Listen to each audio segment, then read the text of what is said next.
week, Bike Shows UK finds me in a slightly improbable venue. I'm at Butlins in Minehead, hence the presence of these two lovely ladies, and we're here to help celebrate the 100th birthday of one of the world's best known automotive brands, Harley Davidson. They're throwing a big party and we're invited. So let's party! 'Cause there's a riot in the streets, hiding in the dark, waiting for the light of day.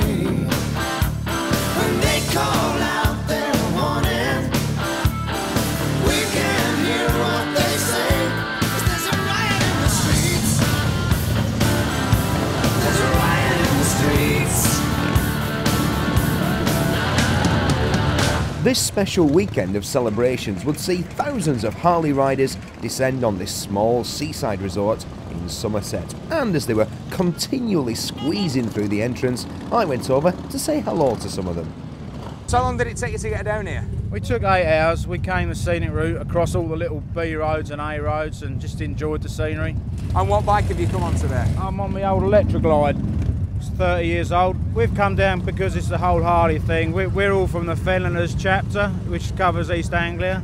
From the West Midlands, little village just outside Halesowen. Did you have a good journey down? We've had a terrific journey down. The sun's shining now, isn't it? It makes brilliant. it look much better, doesn't It's it? shone most of the way down, so we're quite happy. It's not quite Daytona Beach, but it's almost getting there, It's a isn't lot it? closer than Daytona and easy to get to. We travelled down from North Norfolk. And was it a good journey, or? It was excellent, it was good fun. Yeah, it was brilliant. Did you take the scenic route? Yes, absolutely. A roads all the way. Well, Is apart that from what it's all about? Something like Yeah, this? I think so. Because we rush around so much in motorways and all that in cars, and when you come on something like this, you might as well go the nice way, mightn't you? Yeah, take your time, enjoy it. We stopped a good 5 or 6 times. Yeah, definitely, and nice sort of wiggly roads. And why have you got exactly the same jacket as me on? I know, exactly. Look, it's exactly the same. I think I've got a lady's jacket on. I think you must have. Have you come down here today? Have you come on the bus? No. We've come on the bike and I've got a sore bump to prove it. Why, how far have you come? Where have you come We've from? only done 130 miles, but it took us only 4 hours with the traffic. Were you on the back, or? Yeah, I'm on the back, got a sore bum to prove it. My legs and my bum are killing me. But yeah, it's great fun.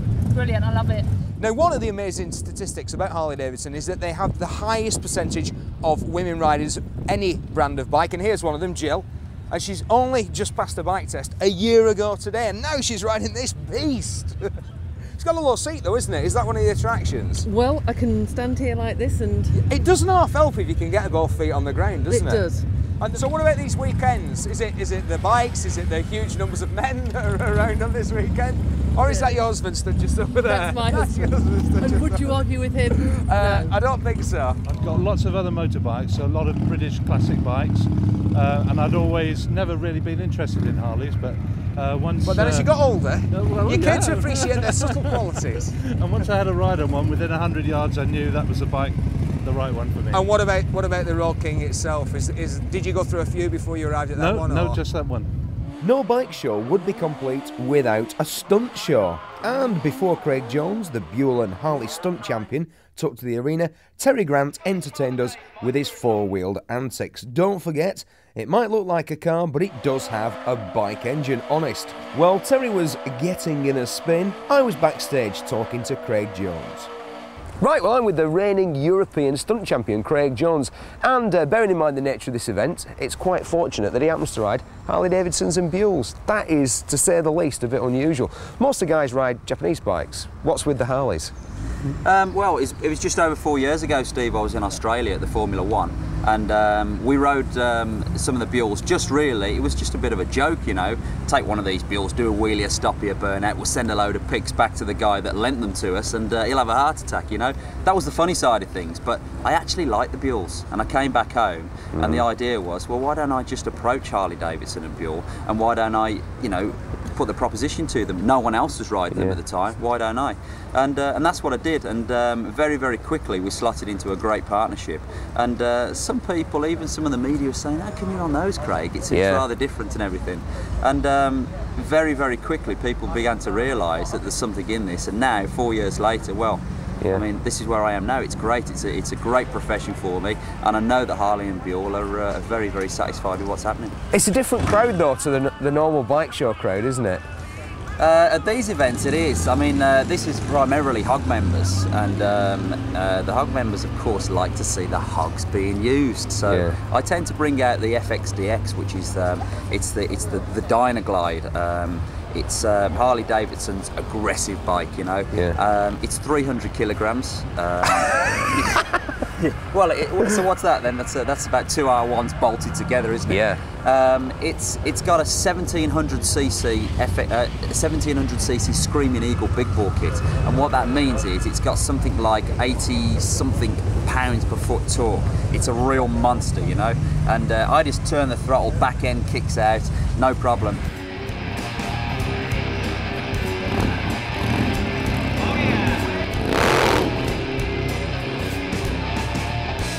I mainly use the power of it, Steve, because it's got immense amount of power. It's real arm-wrenching power. And all I simply do is just a little bit of throttle, and I use the clutch. I actually dump the clutch. Not aggressively, just it's throttle clutch, it's the same action. And I can dictate exactly when the rear wheel will grip and lift the bike up, you know. It's the same with many bikes. Don't ever just twist the throttle and expect it to happen, because that's unpredictable, you know. And, is it anything to do with speed? Because a lot of people think it is. I've seen you do them at walking speed, so it can't be anything to do with speed. It's not to do with speed, no. It's a lot of people with a lot of the modern superbikes, for instance, will just turn the throttle, and the power is so progressive and so perfect that you'll be reaching 50, 60 mile an hour in the front end and just lift up. It's beautiful, you know. With the Harleys, I tend to use the torque, okay? Which means it's just very slowly, just literally bit of throttle, bit of clutch, bang, straight up onto the back wheel, back it off on the rear brake, and then I'm just talking and messing around to the crowd and whatever, like it's nothing.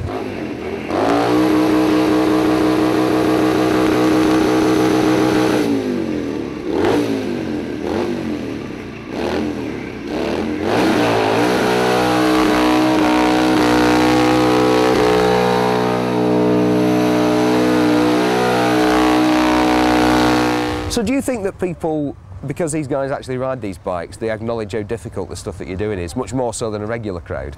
I think, I mean, we've discussed in the past, haven't we, at times where we look at other riders, when we were working on the championship video, for instance, and we looked at the way some of the other riders were so smooth, you know, the Brazilian guys and everything were so smooth, but you've got to have some aggression.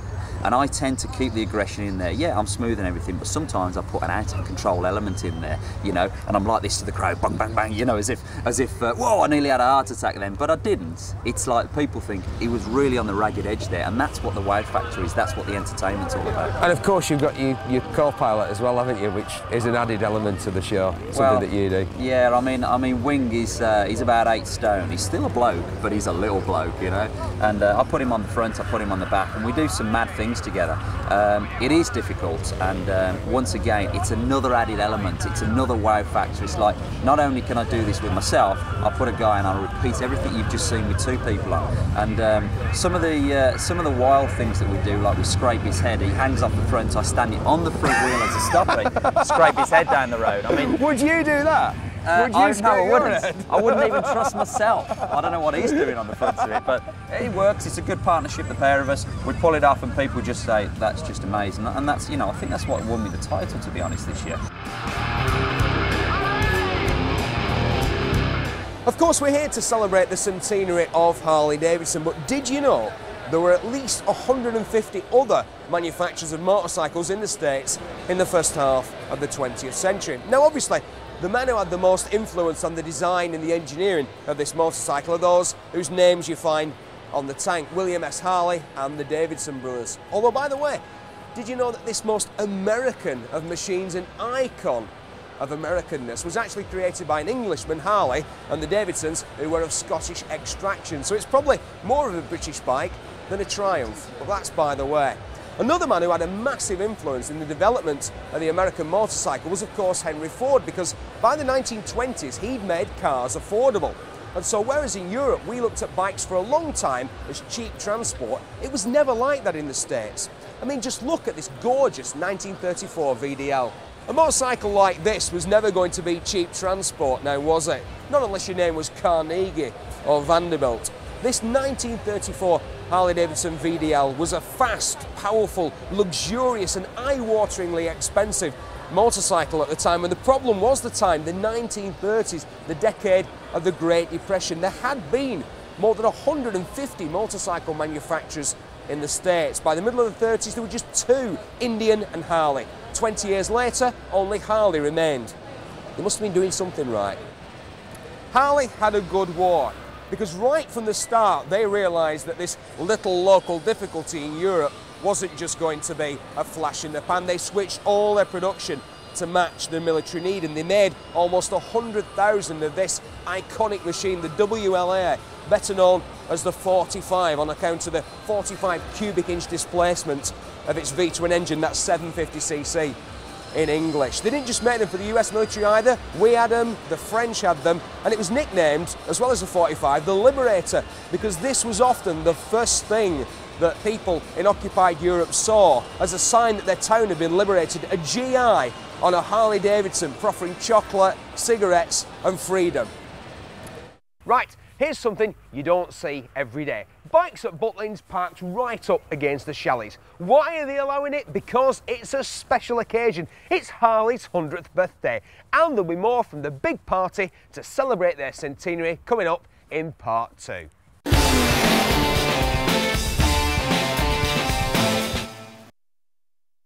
Hi, welcome back to part 2 of this edition of Bike Shows UK, which comes from the slightly damp surroundings of the Butlins at Minehead in Somerset. We're here for a giant party to celebrate the 100th anniversary of Harley Davidson motorcycles, and all round here there are all manners of stalls selling all kinds of things that are Harley related. But what is it that inspires such devotion in the followers of this American motorcycle? Well, let's ride one and find out, shall we? The latest Harley is the most affordable of the lot. It's the 883R, and it does seem strange that a bike company should have a range that starts with a machine of almost 900 cc's, but don't get the impression that this is any sort of road rocket. It's a very sedate motorcycle in a lot of ways, but the brakes, double discs up the front, quite unusual on a Harley of this size, are very reassuring. It's a comfy riding position, and boy, it doesn't half look good.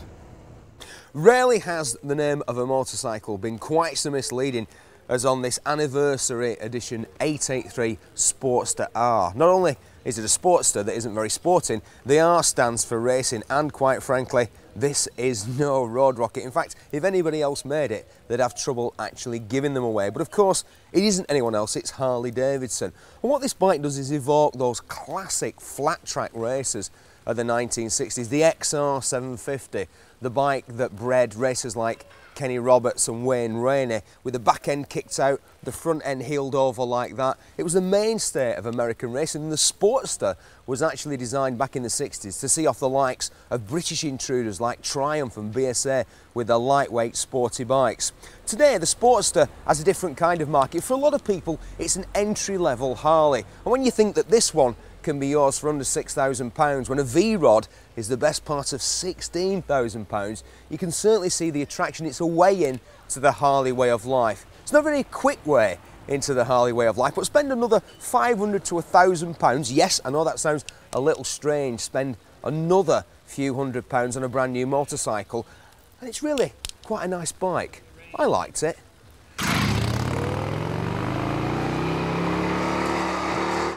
Now, if you do find yourself at any bike show and the wall of theatres there, don't miss it. Do yourself a favour. One seen, never forgotten. And the man who actually does most of the riding is, of course, the very famous Graham Cruxey. How are you, sir? Very well, thank you. Good to see you. All in one piece. You're looking well. Well, I'm feeling good, yes. It's always a pleasure to come to these events. Good crowd, isn't it, here? Very, very good crowd, yeah. There's never ever any trouble. They're all very appreciative of the show, and seem to all be having a very, very good time. Right, well, by the time your bikes, your Indians, were made, there were only sort of 2 American motorcycle manufacturers left, and why are you using the Indians? Can you not find any Harleys? Would it not perk the act up if you used Harleys? Well, probably, yes, but as Indians are synonymous with the wall and have always been used with it, and because they keep such a good bike, such a reliable bike, like the Harleys, the old Harleys, they're still going, and that's why we're still using them. It's a bit like George Best being the guest of honour at Highbury, isn't it? It's sort of, isn't it? You know, it's admiring an old American motorcycle. It's just the wrong brand of old American motorcycle. That's right, yeah. Well, unfortunately, we haven't got an old Harley, but I would dearly like one if anybody would like to sort of donate one for me to take round. It's a very traditional act, and I think a lot of the attraction is tradition. So does that mean that you can't really change things? Well, you can change anything. You could, you know, trick-wise, you're very limited because once you've climbed all over the bike, there's little more else you can do. But there's other things you could take round, like more modern a bike and perhaps a scooter or something like that to move with the times. But at this moment in time, we've had no need to go down that road. Yeah. So how many miles do you think you've done up on that wall, Graham? Have you ever tried to work it out? No, I haven't actually, but I should think a nice few thousand. And what about retiring back in the day? Any notion of that? Are you thinking, I'll give it another year, I'll give it another 5 years? No, as long as the general public want to see it, I shall keep going. But there's absolutely no shortage of people who will come forward to take your place, is there?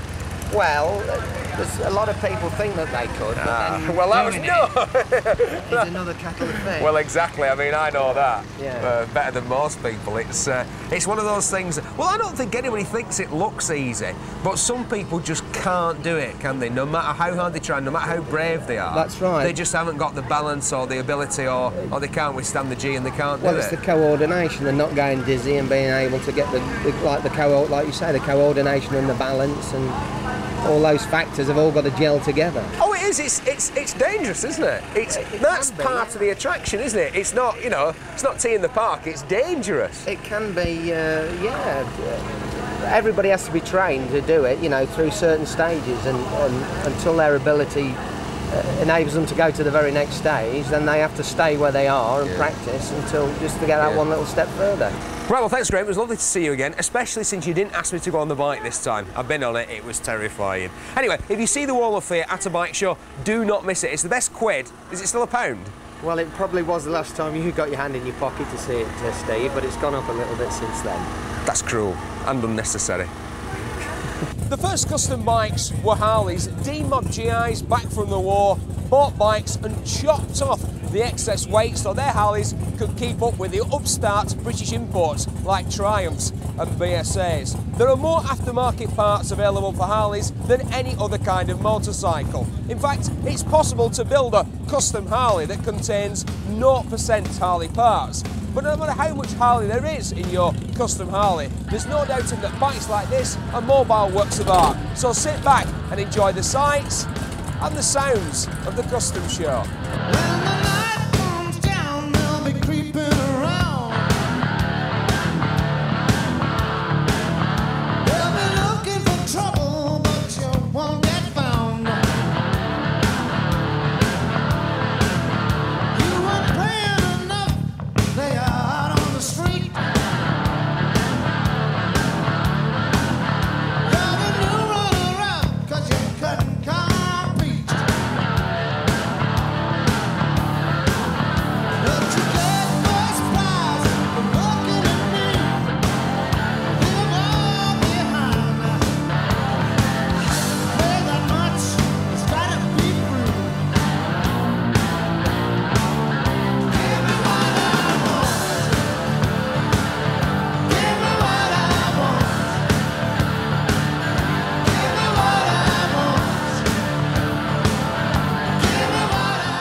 Right, well, here we are in the pen where they keep all the demo bikes. And I'm with Patrice, who's the regional sales manager for Harley Davidson. And what's the idea of these bikes here?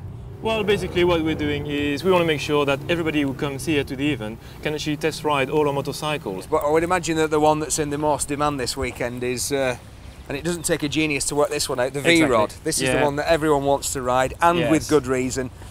An absolute, not just a motorcycle, a phenomena, this thing, isn't it? Well, I think it's been recognized as being a piece of art, really. I mean, that's the motorcycle that is actually launching Harley Davidson into the next 100 years. Yeah, the next 100 years. It's a mobile sculpture. The latest Harley is this one here, the 883R, the baby of the bunch, if you will. It is. And Patrice, it's probably the most European Harley Davidson, isn't it? In the way that it's designed and the way that it's set up. Well, it certainly is. I mean, we know that the main difference between Europe and America is the way we ride here. Obviously, we like the twisties and we like to have some fun on the road. You're being very kind, as befits a marketing man. What you're trying to say in a diplomatic way is that we ride faster than they do. I think we do, but always within the speed limits, obviously. Well, of course, obviously. So, what about the different markets in Europe and the US? What's the difference in not just the bikes, but the people? Well, I think really the main one is actually that the fact that in the US, about 75% of the market is more into custom and touring motorcycles, whereas here in Europe, we're more into sport bikes, which is one of the reasons why actually Harley Davidson brought Buell into Europe, to basically satisfy this demand. But what's the point? It's kind of preaching to the converted, isn't it? Virtually everybody you've got here, at great expense presumably, already owns a Harley Davidson, so they're kind of, you've already got them. Why try and sell them a Harley? They've already got one. Well, that's actually the whole point. What we want to do is actually celebrate with our family and friends, and obviously every single Harley Davidson owner is part of the family. But on the other hand, we also want to bring some more people into the family. We want to show people our bikes.